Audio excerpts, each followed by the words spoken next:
Michel Comina, bonjour. Bonjour. Vous présidez la société Novipac. Vous distribuez une gamme complète de solutions de machines d'emballage, des films, des systèmes de fermeture pour les sachets. Alors, Novipac a 30 ans. Est-ce que vous pouvez nous raconter un petit peu comme ça les grandes étapes de l'évolution de la société ? Bien sûr, on va partir du moment où j'ai racheté cette société en 2008. Et donc, j'ai donné deux orientations principales. La première, c'était lui donner une vocation nationale, c'est-à-dire une couverture complète du territoire français. Et la deuxième, c'était de lui donner un ton aussi consommable, parce qu'on était essentiellement machine. On est devenu aussi un distributeur important de films d'emballage, de films rétractables d'emballage de présentation. Alors, quels sont vos services et dans quel domaine intervenez-vous ? Disons que nos services, ils sont importants.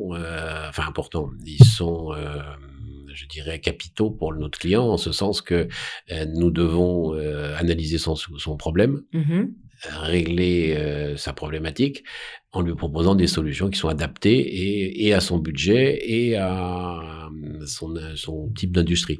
Donc, on passe par une phase d'essai, on passe par une phase de test qui sont effectués soit chez nous, soit dans nos différentes usines. Et ensuite, on fait nos propositions, le client choisit. Donc, nous, on livre, on installe et surtout, on assure la mise en production. Je dirais, on accompagne le client. Qui sont les industriels qui font appel à Novipac et quelles sont leurs attentes principales ?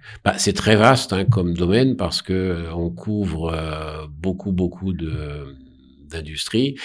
Ça va des boîtes de chocolat en passant par l'informatique, en passant par le domaine graphique. Graphique est un gros consommateur de films rétractables. Et leurs attentes sont simples, c'est efficacité, économie et aussi maintenant un petit peu écologie. Comment est-ce que vous les accompagnez ?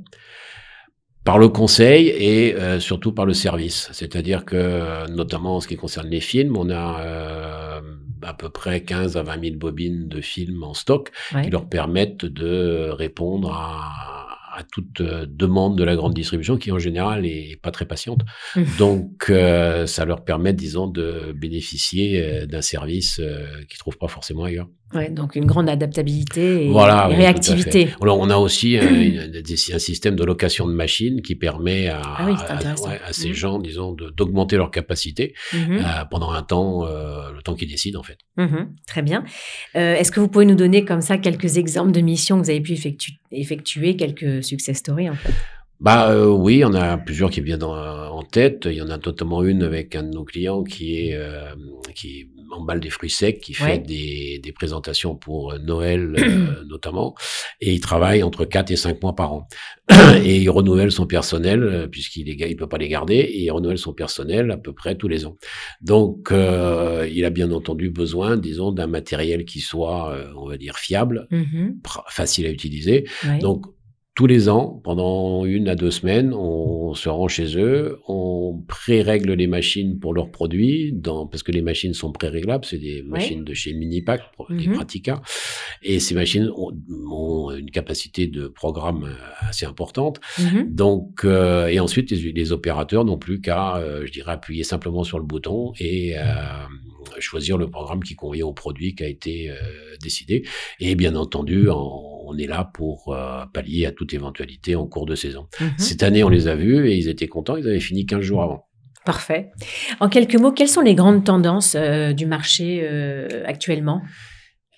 Comme le fond, verte.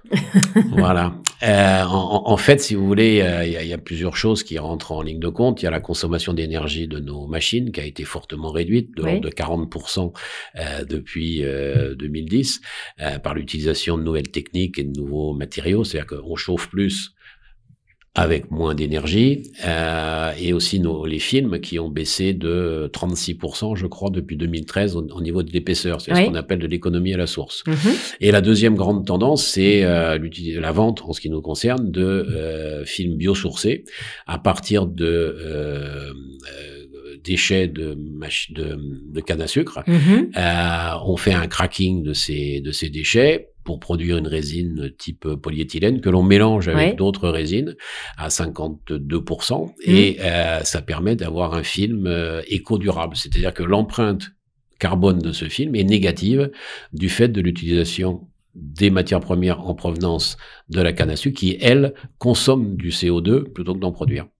D'accord, voilà. Donc vous êtes très sensibilisé sur le plan et engagé sur le plan écologique. Oui, engagé assez, parce que ça répond à une problématique et une nécessité aujourd'hui de répondre à ça au niveau de nos industriels. Tout à fait. Michel Comina, merci infiniment d'avoir répondu à nos questions aujourd'hui. Merci de me les avoir posées, et puis à bientôt. À bientôt.